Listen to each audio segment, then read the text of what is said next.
আমরা সেই নমরুদের কথা বলি, হাজার হাজার বছর আগের উতবা সাইবাদের কথা বলি, নমরুদের কথা বলি, কারণের কথা বলি, হামানের কথা বলি।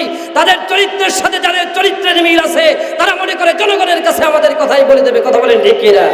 তোমার চরিত্র যে ওদের চরিত্রের সাথে মিল সেটা তো তুমি বলো না। হত্যা করার পরে তওবা চাওয়াটা সেরকম বোকামি। কথা বলেন ঠিক কিনা? অতএব টুপিওয়ালাদের হত্যা করে হাজার যদি তুমি দোয়া করো, হাজার যদি তাহাজ্জুদের নামাজও পড়ো, সেই নামাজ সেই দোয়া কবুল হবে। কথা বলেন কবুল হবে? সম্মানিত ভাইয়েরা আমার, 10 বার মেজাজ যখন গরম হয়ে গেল, নবী ইউসুফকে পৃথিবীর থেকে বিদায় করে দেবে, হত্যা করে ফেলবে, গুম করে ফেলে দেবে। মেজুবাই ডেকে বলল, আর কোনো কথা নাই, চলো ডাইরেক্ট আমরা ইউসুফকে হত্যা করে ফেলবো। এর মধ্যে বড় ভাই ছিল, তাফসীরের ভিতরে তার নামটা এসেছে, তার নাম হলো রাউল। কথা বলেন নাম কি? এখন পৃথিবীর ভিতরে যদি 5 জন ভাই থাকে, বাপটা যদি মারা যায়, তাহলে সর্বপ্রথম দায়িত্ব আসে বড় ভাইয়ের উপরে। কথা বলেন ঠিক কিনা? বড় ভাইয়ের উপরে দায়িত্বটা এসে যায়। বড় ভাই ডেকে বলল, ক্বালা কাইলুম মিনহুম লা তাকতুলু ইউসুফা ওয়া আলকুহু ফি গায়াবাতিল জুব। আল্লাহু আকবার বলুন, আর জোরে বলুন আল্লাহু আকবার। বড় ভাই রাউফিল ডেকে বলল, এত পুরা দৃশ্যের না, ইউসুফকে হত্যা করা সম্ভব না। সুবহানাল্লাহ করবেন না? ইউসুফকে হত্যা করা যাবে না। আর তোমরা যে হত্যা করবে, ইউসুফের তো একটা দোষ লাগবে। ইউসুফের দোষটা কি? ইউসুফ তো আমাদের জমি জায়গা বেশি করে দখল করে খায় নাই, ইউনিয়ন পরিষদ থেকে তো মালও মেরে দেয় নাই। কারণটা কি? কেন মারবে ইউসুফকে? ইউসুফকে মারা যাবে না। যদি ইউসুফকে মারো, তাহলে জনগণ যদি একবারে জেনে যায় যে ইউসুফকে হত্যা করে ফেলেছি অথবা গুম করে ফেলেছি, তাহলে জনগণ যদি একবার বুঝে যায় টুপিওয়ালারা আল্লাহওয়ালা, কোরআন পড়ে, নামাজ পড়ে, এরা ভালো মানুষ, কোরআনের দাওয়াত দেয়, একবার যদি জেনে যায়, তাহলে কিন্তু পিঠের চামড়া আমাদের 10 বার থাকবে না। কথা বলেন ঠিক কিনা? অতএব ইউসুফকে হত্যা করা যাবে না। কি করো? হত্যা না করে পৃথিবীর ভিতরে বাঁচিয়ে রেখো। তার মানে আল্লাহর নবী ইউসুফের বড় ভাই ডেকে বললেন, ওয়ালকুহু ফি গায়াবাতিল জুব, ইউসুফকে হত্যা করো না। মানুষ যদি জেনে যায়, তাহলে আমাদের অবস্থা কিন্তু টাইট হয়ে যাবে। অতএব মারা যাবে না। কি করো? ওয়ালকুহু ফি গায়াবাতিল জুব, গভীর কূপের ভিতরে তাকে ফেলে দিয়ে আসো। কত নিকৃষ্ট ছিল ইউসুফ আলাইহিস সালাতু ওয়াস সালামের ভাইয়েরা। ছোট্ট মানুষ, বয়স তার 13 বছর। কোন কোন কিতাবের ভিতরে আসছে বয়স তার 12 বছর। এই ইউসুফের দোষটা কি ছিল? প্রিয় ভাইয়েরা আমার, কোন দোষ ছিল? কথা বলেন না কেন? দোষ ছিল? কোন দোষ ছিল না। কিন্তু দোষ একটাই, আল্লাহর নবী ইউসুফের ছিল একটাই দোষ। ভাইয়েরা বলল, ইয ক্বালু লা ইউসুফু ওয়া আখুহু ইলা আবিনা মিন্না ওয়া নাহনু উসবা। ভাইয়েরা বলল, ডেকে বলল, পরস্পর একজন আর একজনকে বরাবরই করলো। ইউসুফের দোষ নাই, দোষ একটাই, ইউসুফকে পিতা বেশি ভালোবাসে। এই ভালোবাসাটাই সব চাইতে বেশি বড় দোষ। সম্মানিত ভাইয়েরা আমার, ইউসুফের আর কোনো দোষ নাই। এখন টুপিওয়ালাদের দোষ একটাই, জনগণ তাদের চায়। কথা বলেন ঠিক কিনা? প্রিয় ভাইয়েরা আমার, ইউসুফ আলাইহিস সালাতু ওয়াস সালামের কোনো দোষ নাই, দোষ একটাই, মানুষ কেন তাকে ভালোবাসে, মহব্বত করে, তাকে কেন রাষ্ট্র সরকার বানাবে? দোষ তো একটাই। সম্মানিত ভাইরা আমার, হযরত ইউসুফ আলাইহিস সালাতু ওয়াস সালামের দোষ হলো ইউসুফ আলাইহিস সালাতু ওয়াস সালাম তার পিতা বেশি ভালোবাসে। ওয়া আখুহু ইলা আবিনা ওয়া নাহনু উসবা, ভালোবাসাটাই ইউসুফের সবচেয়ে বেশি বড় দোষ। সম্মানিত ভাইয়েরা আমার, ভাইয়েরা যখন এই কথা বলাবলি করলো, সংঘবদ্ধ ভাইয়েরা বলল, ইন্না আবানা লাফি দালালিম মুবিন, আমাদের পিতা কি হয়ে গেছে? পথভ্রষ্ট হয়ে গেছে। আমাদের পিতা অন্ধ হয়ে গেছে, শুধু ইউসুফকে ভালোবাসে। সম্মানিত ভাইয়েরা আমার, এক শ্রেণীর মানুষ আছে, আমরা যদি কোরআন থেকে তাফসীর করি বলে হুজুরের মাথা নষ্ট হয়েছে। কথা বলে ঠিক কিনা? কার কথা বলবো ভাই, কোনো দিকেই যাওয়া যায় না। ওই মাঝে মাঝে আমি একটা উদাহরণ দিই। একজন লোক মাথায় নিয়ে গাঁটটি, কথা বলেন মাথায় কি? আরেকটু জোরে বলতে হবে কি? আপনাদের খারাপ লাগতেছে ভাই? মাথায় নিয়ে গাঁটটি রাস্তা দিয়ে চলতেছে, মাঝখানে পড়েছে বাঁশের ব্রিজ। কথা বলেন কিসের ব্রিজ? আর একটু জোরে বলতে হবে, কিসের ব্রিজ? এখন তো ভাই ডিজিটাল যুগের ব্রিজ, যেই জায়গায় ব্রিজ দেয় ব্রিজ ঠিকই থাকে, চতুর সাইডে মাটি থাকে না, কথা বলে ঠিক কিনা? এরকম আপনাদের এলাকায় আছে? হ্যাঁ, ডিজিটাল যুগের ডিজিটাল ব্রিজ। এমনও দেখেছি যে বাঁশ দিয়ে রটের পরিবর্তে বাঁশও ঢুকায়, কথা বলেন আছে না? না। তো আগের জামানায় যে ব্রিজ দিত 2 বাঁশের, কথা বলেন কয় বাঁশের? মুরব্বী বাবাজি যারা আছেন তারা জানেন 2 বাঁশের ব্রিজ, কথা বলেন কয় বাঁশের? 2 বাঁশের ব্রিজ দিত, আর একটা বাঁশ দিত হলো ধরার জন্য, কথা বলেন কিসের জন্য? ধরার জন্য আর একটা বাঁশ দিত। সেই লোকটি মাথায় নিয়ে গাঁটটি ওই ব্রিজের উপরে বিসমিল্লাহ বলে পা দিয়ে ব্রিজের উপরে উঠছে, সুবহানাল্লাহ। ব্রিজের উপরে যখন উঠছে, মাঝখানে গিয়ে তার পরনের লুঙ্গিটা খসে পড়ে গেছে। এখন বলুন কি অবস্থা? এক হাত দিয়ে ধরছে বাঁশ, আর এক হাত দিয়ে ধরছে গাঁটটি। এখন উপায়টা হবে কি? চিন্তা ভাবনা করো। চতুর সাইডে মানুষগুলা এই লোকটির অবস্থা দেখে শুধু হাসাহাসি করতেছে। লোকটি মনে মনে চিন্তা ভাবনা করতেছে, কোন দেশে বসবাস করি? আল্লাহ বলছেন ইন্নামাল মুমিনুনা ইখওয়াতুন, একজন মুসলমান আর একজন মুসলমানের ভাই। আমার ইজ্জত নষ্ট হয়ে যায়, চতুর সাইডে মানুষগুলো হাসাহাসি করে, অথচ মুসলমানের নিয়ম হলো একজন মুসলমান বিপদে পড়লে আর একজন মুসলমান এগিয়ে যাবে।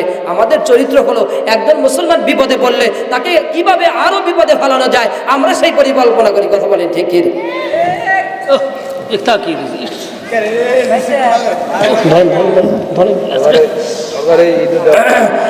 সম্মানিত ভাইরা আমার, লোকটি বড় বেকায়দায় পড়ে গেছে।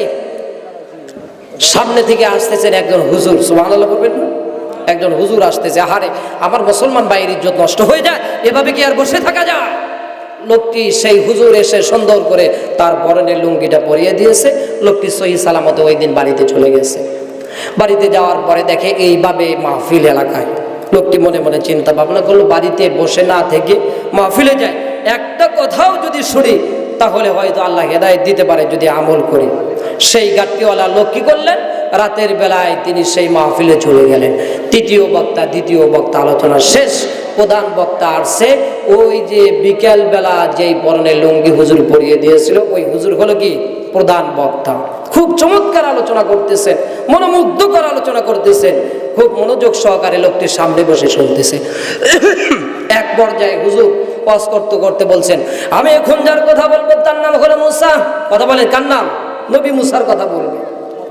খাবে খাপ, মুমতাজের বাপ, ওই লোকটির নামও কি মুসা। কিন্তু হুজুর তো জানে না এই লোকের নাম মুসা, আর হুজুর তো সেই কথা মনেও নাই। এখন ওই মুসা মনে মনে চিন্তা ভাবনা করতেছে, সর্বনাশ, বিকাল বেলা হুজুর আর আমার মধ্যে যা ঘটেছে, হয়তো জনগণের কাছে এই কথাই বলবে। আচ্ছা বলুন ভাই, হুজুর কি নবী সেই মুসার কথা বলবে না এই মুসার কথা বলবে? আর একটু জোরে বলেন, কোন মুসার কথা বলবে? আর লোকটি মনে মনে চিন্তা ভাবনা করতেছে, আমার কথা জনগণের কাছে হয়তো বলে দিবে। কোনো দিশা না পেয়ে টেবিলের তল দেওয়া পাওয়া যাওয়া ধরছে, হুজুর আল্লাহ রাস্তায় মাপ চাই। বিকেলবেলা আমার আর আপনার মধ্যে যেটা করছে এটা বলার দরকার? হুজুর আশ্চর্য হয়েছে, বোকা বলে কি? আমি বলতেছি সেই 1000 বছর আগের সেই নবী মুসার কথা, আর এই লোক বলছে যে আমার কথা বলে দেবে। হুজুর তো আর জানে না যে বিকেল বেলায় আমি তাকে লুঙ্গিটা পরিয়ে দিয়েছি। তো আমাদের অবস্থাও ভাই তাই। আমরা তো বলি সেই 1000 বছর আগের সেই নমরুদের কথা। কথা বলেন কার কথা? কথা বলেন না কার কথা? নবী ইউসুফ আজ থেকে 5,500-7,000 বছর আগে পৃথিবীতে আসছিল। আজকে আলোচনা করতেছি তার কথা। কথা বলেন ঠিক কিনা? আমরা সেই নমরুদের কথা বলি 1000 বছর আগের, উতবা সাইবাদের কথা বলি, নমরুদের কথা বলি, কারণের কথা বলি, হামানের কথা বলি। তাদের চরিত্রের সাথে যাদের চরিত্রের মিল আছে, তারা মনে করে জনগণের কাছে আমাদের কথাই বলে দেবে। কথা বলেন ঠিক কিনা? তোমার চরিত্র যে আমাদের চরিত্রের সাথে মিল, সেটা তো তুমি বলো না। আমাদের অবস্থাও সেই মুসার মতো হয়েছে। আমরা বলি সেই হামান কামরুরের কারণের চরিত্র, ফেরাউনের চরিত্র, উতবা সাইবা, আবু লাহাবের চরিত্র। আর এক শ্রেণীর মানুষ মনে করে সর্বনাশ, হুজুর জনগণের কাছে আমাদের কথাই বলতেছে। কথা বলে ঠিক কিনা? একটু জিকির করি লা ইলাহা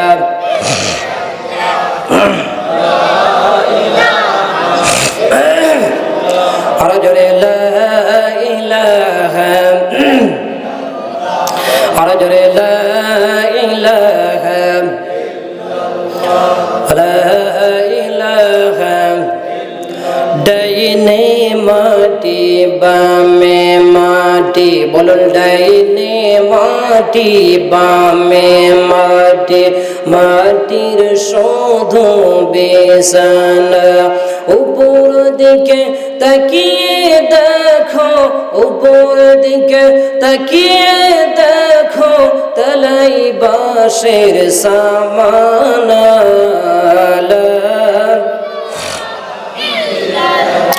আর জোরে লা ইলাহা লা ইলাহা ইল্লাল্লাহু মুহাম্মাদুর রাসূলুল্লাহ সাল্লাল্লাহু আলাইহি ওয়াসাল্লাম। প্রিয় ভাইরা আমার, 10 ভাই বলল তাহলে নবী ইউসুফকে কিভাবে হত্যা করা যায়? আমাদের পিতার কাছ থেকে তাকে কোনোভাবে দূরে সরাতে হবে। তারা বলল ক্বালু ইয়া আবানা মালাকা লা তা'মান্না আলা ইউসুফ ওয়া ইন্না লাহু লাহাফিজুন। আল্লাহু আকবার। 10 ভাই পিতার কাছে গিয়ে বলতেছেন, আব্বাজান, আমরা এবার যখন মিশরে ব্যবসা করতে যাব, আমাদের ভাই ইউসুফকে আমাদের সাথে দিয়ে দেবেন। আমরা ব্যবসা বাণিজ্য করতে গেলে আমাদের ছোট ভাই ইউসুফকে যদি আমরা নিয়ে যাই তাহলে ব্যবসা বাণিজ্যে বরকত হবে। সম্মানিত ভাইয়েরা, আপনাদের কাছে প্রশ্ন হলো, ওরা 10 ভাই নবী ইউসুফকে হত্যা করার জন্য নিয়ে যাবে, কিন্তু বাবার কাছে বলতেছে ব্যবসা বাণিজ্যে বরকত হবে যদি আমাদের কাছে আপনি পাঠিয়ে দেন। ওয়া ইন্না লাহু লাহাফিজুন, আমরা ইউসুফকে খাওয়াবো, আমরা ইউসুফকে পড়াবো। বাবার কাছে 10 ভাইয়েরা ভালোবাসা দেখাচ্ছে। এক ভাইকে করেন আরসিলহু মা'ানা গাদান ইয়ারতা'উ ওয়া ইয়াল'আব ওয়া ইন্না লাহু লাহাফিজুন। ভাই এক ভাই আঙ্গুর ফল দেয়, আর এক ভাই চুমো দেয়, আর এক ভাই কোলে নেয়, আর এক ভাই মহব্বত করে পিতার সামনে দেখাচ্ছে আমরা ইউসুফের শুভাকাঙ্ক্ষী। কথা বলেন ঠিক কিনা? সম্মানিত ভাইরা আমার, আলেমদের সামনে ভালো কথা বলে, কিন্তু পিছন থেকে আবার মানুষ কি করে? গালাগালি করে। কথা বলেন আছে না নাই? ওই যে যত দোষ নন্দ ঘোষ, হুজুরেরা যদি ভালো না লাগে একটু ধীরে ধীরে যায়। কিছু মানুষ আছে বলে, দেখো হুজুর কার বাড়িতে ডাকাতি করছে, এত খাওয়া খাইছে, রাস্তা দিয়ে হুজুর হাঁটতে পারতেছে না। কথা বলে আছে নাই?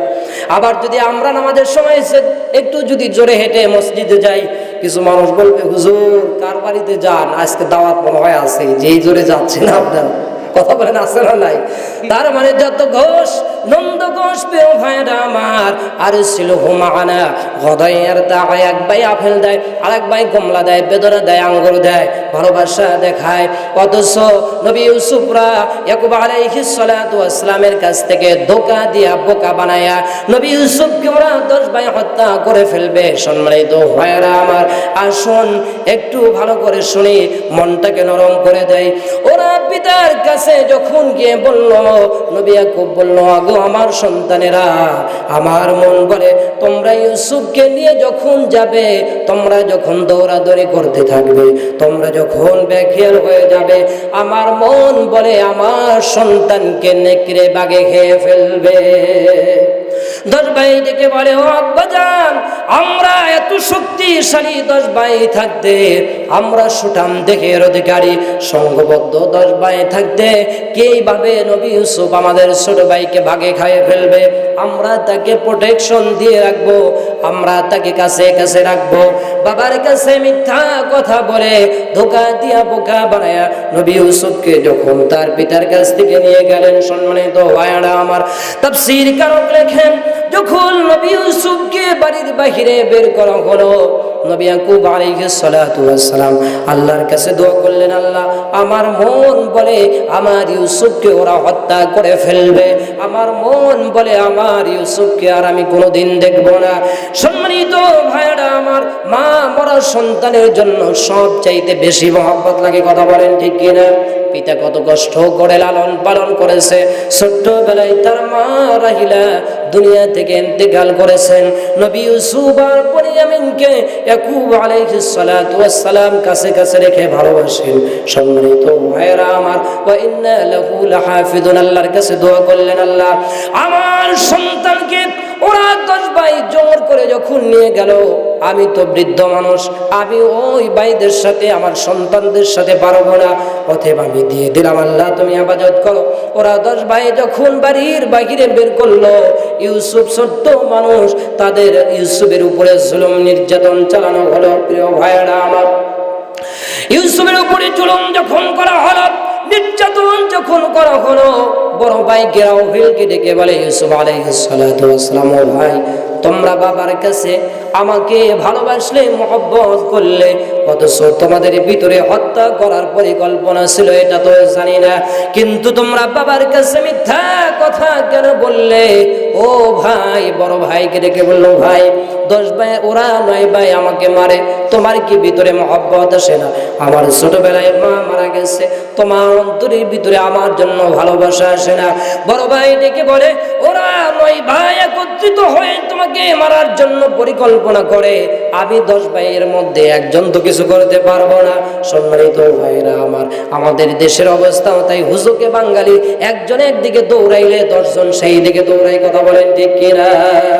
বড় ভাই বলতেছে, আমার কোনো উপায় নাই, তোমাকে ওরা হত্যা করে ফেলবে। সম্মানিত ভাইরা আমার, নবী ইউসুফকে পিটাইতে পিটাইতে যখন জঙ্গলের দিকে নিয়ে গেল, নবী ইউসুফের মার কবর, রাহিলার কবরটা সামনে যখন এসে পড়লো, নবী ইয়াকুব নবী ইউসুফ আলাইহিস সালাতু ওয়াস সালাম মায়ের কবরটা দেখে কান্না করে বলল, মা একটু তাকিয়ে দেখো, আমার এই যে 10 ভাই আমাকে হত্যা করার জন্য নিয়ে যাবে, আর জীবনে মনে হয় তোমার কবরের পাশে আসতে পারবো না, তোমার কবরের পাশে দাঁড়িয়ে দোয়া করতে পারবো না। ও মা, তুমি তাকিয়ে দেখো, আমার কোনো দোষ নাই, 10 ভাই কিভাবে আমাকে নির্যাতন করেছে, জুলুম করেছে। সম্মানিত ভাইয়েরা আমার, রাহিলার কবর দেখে, তার মানে ইউসুফ আলাইহিস সালাতু ওয়াস সালাম মায়ের কবর দেখে কান্না করে ফেললো। সম্মানিত ভাইয়েরা আমার, বিশ্ব নবী বলছেন, দুনিয়ায় কোনো সন্তান যদি মায়ের বাবার কবরের পাশে গিয়ে দোয়া করার সময় চোখের পানি নাকের ডগার আসার আগে আল্লাহ পাক মা এবং বাবার কবরের আযাব আল্লাহ মাফ করে দেয়। সুবহানাল্লাহ। প্রিয় ভাইরা আমার, নবী ইউসুফকে জঙ্গলের ভিতরে নিয়ে গেলেন। জঙ্গলের ভিতরে নিয়ে দেখেন বিশাল বড় একটি কূপ। 10 ভাই পরিকল্পনা করলেন ইউসুফকে হত্যা করে ফেলবো। কূপের কাছে যখন নিয়ে যাওয়া হলো, ছোট্ট মানুষ নবী ইউসুফ আলাইহিস সালাতু ওয়াস সালামকে ওরা কূপের ভিতরে ছেড়ে দেবে। সব কোরআনুল কারীমের ভিতরে আছে। সম্মানিত ভাইরা আমার, কূপের কাছে যখন নিয়ে যাওয়া হলো, নবী ইউসুফকে ওরা হত্যা করে ফেলবে। ওই 10 ভাই পরিকল্পনা করলো, আমরা তো আমাদের ভাই ইউসুফকে হত্যা করে ফেলবো, কিন্তু বাবার কাছে গিয়ে আমরা কি প্রশ্নের জবাব দেব? ভাইরা বলল, তখন একটি কাজ করো, নবী ইউসুফ, তারপরে আমাদের ভাই ইউসুফের জামাটা খসায়া রাখো, শরীর থেকে খুলিয়ে রাখো। সম্মানিত ভাইরা আমার, পরিকল্পনা মাফিক যখন ভাইরা নবী ইউসুফ তার জামাটা যখন ধরে টানাটানি করতেছে, ইউসুফ আলাইহিস সালাতু ওয়াস সালাম কান্না করে বলে, ভাই তোমরা তো আমাকে হত্যা করে ফেলবে, নির্জিত এই কূপের ভিতরে ছেড়ে দেবে। কূপটা হবে আমার জন্য কবর, আর আমার শরীরের কাফরটা আমার জন্য হবে দাফনের কাফর। ও ভাই, তোমাদের কাছে আমি ভিক্ষা চাই, আমার জামাটা অন্তত পক্ষে আমাকে ভিক্ষা দাও। 10 ভাইয়ের নিষ্ঠুর মন, তাদের মনটা ইউসুফের জন্য ভালোবাসলো না। প্রিয় ভাইয়েরা আমার, 10 ভাইয়েরা চিন্তা ভাবনা করলো, বাবার কাছে কি প্রশ্নের জবাব দেব? এই জামাটা অবশ্যই খুলে রাখতে হবে। নবী ইউসুফের জামা ধরে যখন টান দিলেন, আল্লাহর কাছে নবী ইউসুফ কান্না করলেন। প্রিয় ভাইয়েরা আমার, কোন মুফাসসির লেখেন, নবী ইউসুফের পরনের লুঙ্গিটা, পরনের কাপড়টা পর্যন্ত 10 ভাই খুলে ফেলে দিল, উলঙ্গ করে কূপের ভিতরে ঝুলানো হলো। সম্মানিত ভাইয়েরা আমার, হাতে দড়ি, পায়ে দড়ি, মাজায় দড়ি লাগানো হলো। প্রিয় ভাইয়েরা, ওই কাফের ভাইদের অন্তরের ভিতরে নবী ইউসুফের জন্য মহব্বত আসলো না। আজকেও কিছু মানুষ আছে, আলেমদের হাতে দড়ি, পায়ে দড়ি, মাজায় রশি লাগায়া, এমনও দেখা যায় যে আলেমদের হাতে দড়ি, পায়ে দড়ি, মাজায় রশি লাগায়া টেনে টেনে নিয়ে যায়। কথা বলেন আছে না নাই? ও ওরা 10 ভাই অন্তরের ভিতরে কোনো মহব্বত আসলো না, ভালোবাসা আসলো না, কূপের ভিতরে ছেড়ে দেবে। নবী ইউসুফ ছোট্ট মানুষ, ছোট হাত দিয়ে কূপের এক সাইডে ধরে, এক ভাই গিয়ে কূপের ওই সাইডে গিয়ে হাতের ভিতরে আঘাত করে, আর এক ভাই আর এক সাইডে আঘাত করে। ছোট্ট নবী আঘাত সহ্য না করে ছেড়ে দিল। প্রিয় ভাইরা আমার, রশি ধীরে ধীরে ছাড়তেছে। ভাইয়েরা চিন্তা ভাবনা করতেছে, এইভাবে যদি রশি ছেড়ে দেওয়া হয় তাহলে তো ইউসুফ মারা যাবে না। ভাইয়েরা বলল, তাহলে কি করো, নবী ইউসুফের সেই দড়িটা কেটে দাও। প্রিয় ভাইয়েরা আবার নবী ইউসুফের দড়িটা যখন কেটে দিল, আল্লাহর কাছে ইউসুফ আলাইহিস সালাতু ওয়াস সালাম ডাক দিয়ে বলো, আল্লাহ তুমি আমাকে বাঁচাও, এই গভীর কূপের ভিতরে তুমি ছাড়া আর কেউ নাই। সুবহানাল্লাহ। আল্লাহ পাক রব্বুল আলামিন জিবরাইলকে ডেকে বললেন, জিবরাইল আর করিস না দেরি, চলে যা তাড়াতাড়ি, আমার ইউসুফকে ওরা কূপের ভিতরে ছেড়ে দিচ্ছে। আল্লাহর নবীর কাছে ইউসুফ আলাইহিস সালাতু ওয়াস সালামের কাছে জিবরাইল আমিন এসে ডেকে বলে, ইউসুফ আলাইহিস সালাতু ওয়াস সালাম আপনি কোনো চিন্তা করবেন না, টেনশন করবেন না, আমি জিবরাইল এসে গিয়েছি। সুবহানাল্লাহ। হযরত ইউসুফ আলাইহিস সালাতু ওয়াস সালামকে কূপের ভিতরে কোলে রাখলেন নবী ইউসুফকে। ওরা 10 ভাই মনে করলো ইউসুফ হয়তো 3 দিনের ভিতরে মারা যাবে।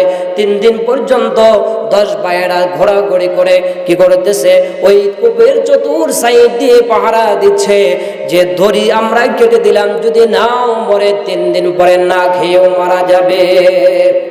আল্লাহ পাক রব্বুল আলামিন ইউসুফকে ডেকে বলে, ইউসুফ রে তুমি কোনো টেনশন করো না, জিবরাইল আমিন আসমান থেকে আল্লাহর নবী ইউসুফের জন্য জান্নাতের খাবার নিয়ে আসলো, পোশাক নিয়ে এসে হযরত ইউসুফ আলাইহিস সালাতু ওয়াস সালামকে পরিয়ে দিলেন। সুবহানাল্লাহ। বলেন সাহায্য করলেন কে?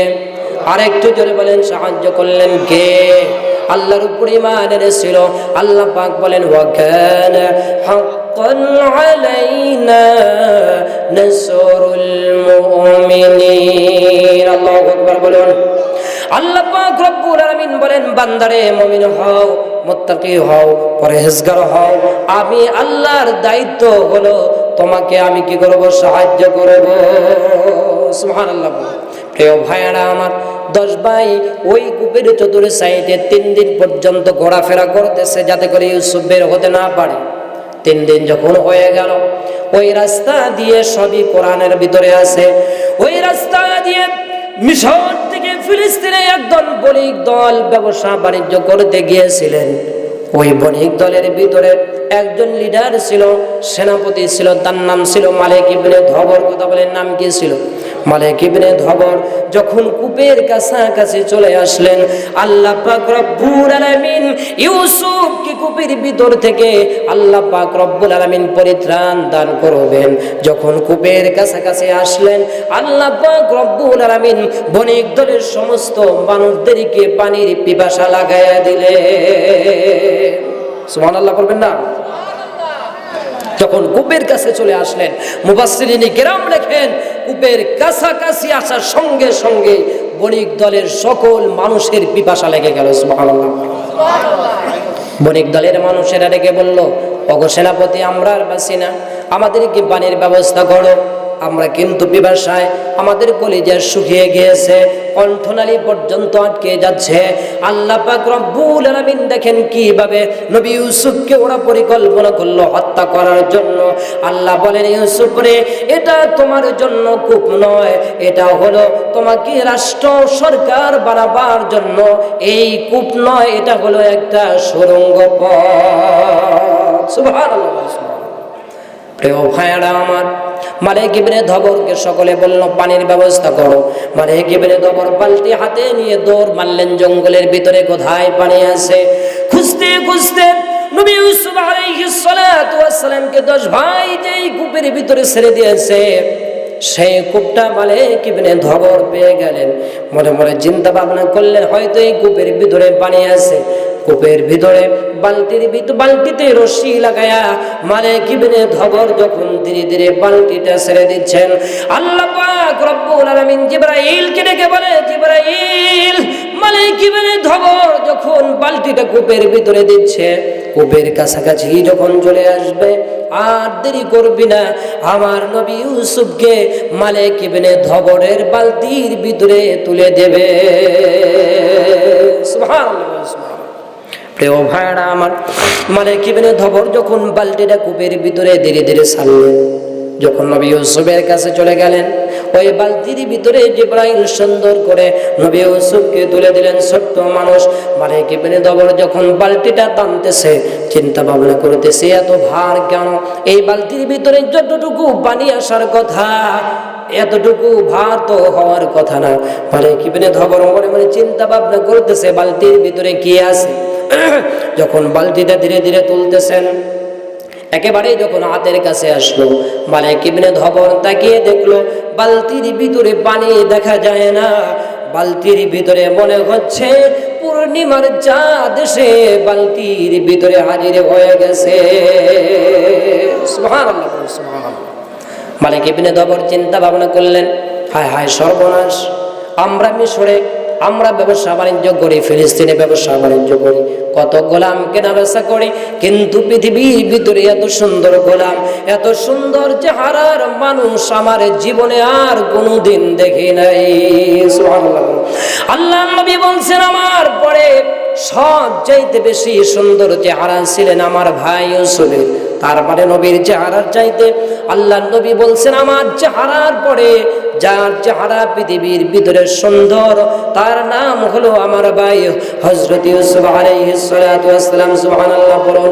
রাসূলের চেহারা এত সুন্দর ছিল প্রিয় ভাইরা, রাসূলের স্ত্রীরা বলেন, যখন আমরা রাতের অন্ধকারে ঘরের ভিতরে থাকতাম, আল্লাহর নবী যখন ঘরের ভিতরে প্রবেশ করত, আমাদের মনে হতো দিনে যেমন সূর্য উঠলে ঘরটা আলোকিত হয়ে যায়, নবীজি যখন আমাদের ঘরে প্রবেশ করতেন, আমাদের ঘরটাও দিনের আলোর ন্যায় আলোকিত হয়ে যেত। সুবহানাল্লাহ, সুবহানাল্লাহ। সম্মানিত ভাইরা আমার, মালিক ইবনে ধবর বালতি থেকে নবী ইউসুফকে তুলে ফেললেন। এদিকে ওই যে 10 ভাই ঘোরাফেরা করতেছে চতুর সাইডে, ভাইরা দৌড়ে এসে বলল, এই গোলামকে কোথায় পেলে? আমরা তো 3 দিন পর্যন্ত এই গোলামকে পাহারা দিচ্ছি, যাতে কেউ নিতে পারে না। যা হোক, তুমি যখন তুলেছো, এই গোলামকে আমরা বিক্রি করে দেব, এই গোলামকে তুমি নিয়ে যাও, অল্প টাকায় আমরা বিক্রি করে দেব। বাটপার কাকে বলে? ওরা 10 ভাই কূপের ভিতরে ছেড়ে দিল, এখন কূপের ভিতর থেকে মালিক ইবনে ধবর তুলেছে। তিনি তো শক্তিশালী বণিক দল সাথে আছে, অনেক ধনী মানুষ। নবী ইউসুফের ভাইয়ারা বলল, দেখো 3 দিন পর্যন্ত আমরা পাহারা দিচ্ছি এই গোলামকে, যাতে বের হতে না পারে। যখন তুমি কূপের থেকে তুলেছো, তাহলে এই গোলামকে আমরা বিক্রি করে ফেলবো। তার মানে মারতে পারে না, এখন কি বলবে? প্রিয় ভাইয়ারা আমার, নবী ইউসুফ পরিচয় দিচ্ছে না যে এবার যদি আমি পরিচয় দেই তাহলে ভাইদের কাছে হস্তান্তর করবে। এবার জানে বেঁচে গেছি, কিন্তু এর পরের বার আমার ভাইরা আমাকে জানে মেরে ফেলবে।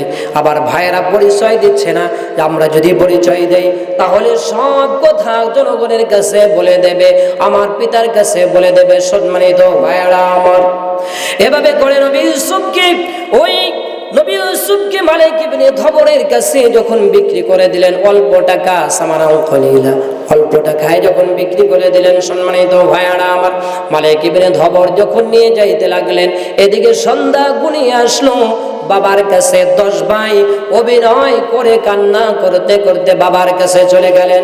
সম্মানিত ভাইয়ারা, বাবার কাছে গিয়ে বললেন, বাবা দেখো, আমরা যখন দৌড়াইতেছিলাম, প্রতিযোগিতা করতেছিলাম, একটি ভাগ তোমার কথা মতো তুমি যে বলেছিলেন নেকড়ে বাঘ খেয়ে ফেলবে, ওই দেখো আমাদের ভাই ইউসুফের জামা আমরা নিয়ে আসছি। ওই 10 ভাই কি করেছে, একটা বকরি জবাই করে ওই নবী ইউসুফের জামার ভিতরে রক্ত লাগায়া বাবার কাছে নিয়ে গিয়ে বলে, বাবা দেখো আমাদের ভাইকে বাঘে খেয়ে ফেলে দিয়েছে, এই যে তার প্রমাণ। একবার আলাইহিস সালাতু ওয়াস সালাম নবী ইউসুফের জামাটা, নবী ইউসুফের জুব্বাটা নিয়ে দেখে যে বাঘে খাইছে, ঠিক আছে, বাঘে খাইলে তো জামাটা কোনোভাবে সেরা থাকবে, কথা বলেন থাকবে না, সেরা ফাটা থাকবে। নবী ইয়াকুব হাতে নিয়ে দেখে ওই জামার ভিতরে রক্ত ঠিক আছে, কিন্তু জামার কোনো জায়গায় ছেঁড়া নাই। ইয়াকুব আলাইহিস সালাতু ওয়াস সালাম ডেকে বলে, ওগো আমার সন্তানেরা, এত ট্রেনিং প্রাপ্ত ভাগ কোথা থেকে আসলো? আমার ইউসুফকে খেয়ে ফেললো, জামা পর্যন্ত ছিল না, এই বাঘ কোথা থেকে আসলো? সুবহানাল্লাহ বলবেন না? নবী মানুষ, আল্লাহ পাক রব্বুল আলামিন তাদের হিকমত, তাদের জ্ঞান আল্লাহ পাক দান করেছেন। 10 ভাইকে বলল, আমার মন বলে আমার সন্তানকে বাঘে খায় নাই, আমার সন্তানকে আল্লাহ পাক রব্বুল আলামিন পৃথিবীর ভিতরে বাঁচিয়ে রেখেছেন। সুবহানাল্লাহ। এদিকে মালিক ইবনে ধবর মিশরের বাজারে যখন নিয়ে গেলেন, মনে মনে চিন্তা ভাবনা করলেন, এত সুন্দর গোলাম অল্প টাকায় বিক্রি করব না। ওই দিন রাত্রি বেলায় জুলাইখা ওই নবী ইউসুফের কথা যখন বলতেছিলেন, আজ